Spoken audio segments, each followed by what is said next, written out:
It was August 15, 1947, and over Karachi a new flag fluttered in the morning breeze.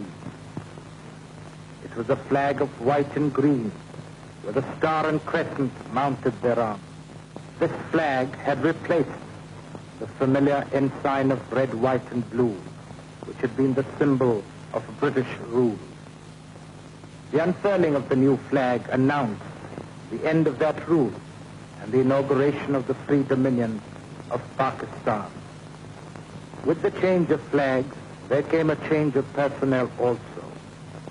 For in this mansion, which in the past had housed many a British governor, there now came into residence the first Muslim Governor-General of Pakistan, the Quaid-e-Azam Muhammad Ali Jinnah.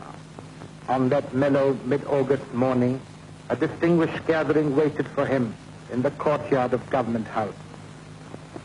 Members of the Cabinet, the Secretary General, Mr. Muhammad Ali, Mr. Ghulam Hussain Hidayatullah, the Service Chief, the Area Commander, Major General Akbar Khan, the Defense Secretary, Mr. Dundas, the Indian High Commissioner, Sri Pakasa, the Chinese representative, Mr. Yusuf Harun, Mr. Altaf Hussain, editor of Dawn.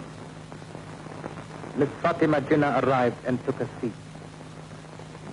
Then, dressed immaculately in a silk sherwani, Mr. Jinnah, escorted by his ADC, came out of the building to receive the salutation of the people he had united under this new flag. To them he had given a homeland. What was even more important, he had given them a place among the free peoples of the world. The birth of Pakistan had coincided with his taking over the Governor-Generalship of this new dominion. The swearing-in ceremony began with a recitation from the Holy Quran by Pir Ilahi Baksh.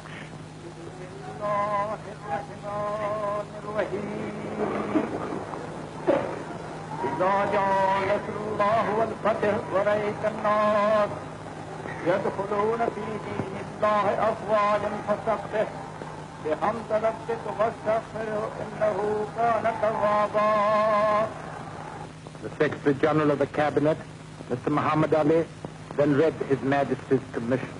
The oath of allegiance and office was then administered by the Chief Justice of Lahore. Solemnly affirm true faith and allegiance to the Constitution of Pakistan as by law established. In turn, the oath was administered to the 7 members of the Cabinet, led by Mr. Liaquat Ali Khan, the new Prime Minister. His wife looked on. Then came Mr. Chandrika, Mr. Ghulam Muhammad, Mr. Abdur Rab Nishtar, Mr. Ghazanfar Ali Khan, Mr. Mandal, followed by Mr. Fazlur Rahman.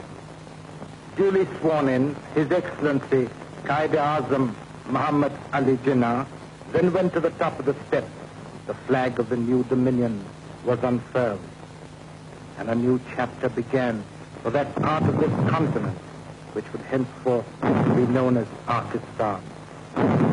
As he stepped down to inspect the guard of honor, no one could have been more conscious of the importance of that moment than the man who had made that moment possible. As he put it in a broadcast to his people that day, August 15th marks the fulfillment of the destiny of the Muslim nation.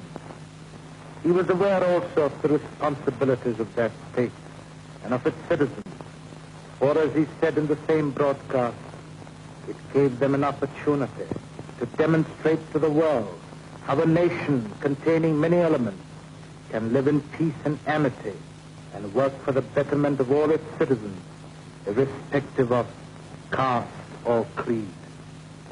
He defined the object of Pakistan as peace within and peace without. He said they wanted to live peacefully and maintain cordial, friendly relations with their immediate neighbors and with the world at large.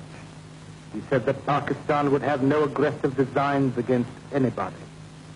So dedicated, Pakistan started out on its new adventure. Back in the courtyard, the Quaid-e-Azam received the felicitations of his closest friends and of those who were to play a part in the future of Pakistan. For his people, the dawn had come. Our minds go back 71 years ago to a Christmas day in that same city of Karachi when the Quaid-e-Azam was born. No one could have dreamt that this same child would one day play the role of founder of this new state in that same city of Karachi, even as no one could have visualized that this once barren desert would become the capital of a new dominion and the nerve center of the fifth largest state in the world. To this same city of Karachi, in August 1947, there arrived by train the advance guard of the Army of Architects who were to lay the foundation of this new homeland and who were to build it from scratch. These architects, workmen, technicians, poured into Karachi daily. All these incidents, this enthusiasm, this concentrated effort was a sequel to the statement of the British government on June the 3rd, 1947, when His Majesty's government announced the plan for the partition of India and for the creation of two dominions. On that occasion, speaking over the radio, Mr. Jinnah said, "We must remember that we have to take momentous decisions and handle grave issues facing us in the solution of the complex political problem of this great subcontinent inhabited by 400 million people. The world has no parallel for the most onerous, difficult task which we have to perform. I pray to God that this critical moment He may guide us and enable us to discharge our responsibility in a wise and statesmanlike manner." While the rank and file of the builders of Pakistan arrived by train, its more important architects arrived by air. Among the early arrivals at the airport was Mr. Liaquat Ali Khan, the Quaid-e-Azam's second in command. Mr. Liaquat Ali Khan was to hold the important office of Prime Minister of Pakistan. The planes kept arriving, and the excitement mounted till August 7th, when the Quaid-e-Azam was to arrive in person. Many of his followers had come from near and far to see him land on this soil on which, centuries ago, another Muslim, Muhammad bin Qasim, had also landed.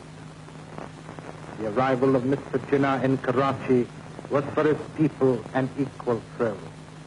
He was a man who had promised them Pakistan, and he had got it for them. Now he was with them.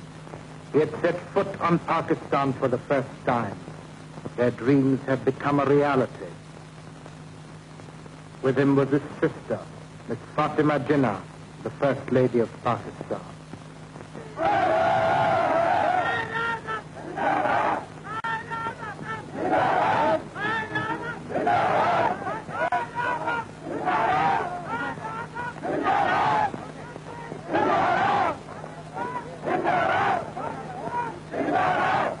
Soon after his arrival, the Quaid-e-Azam was at work in his office, attending to the many details on which his decision and guidance were sought.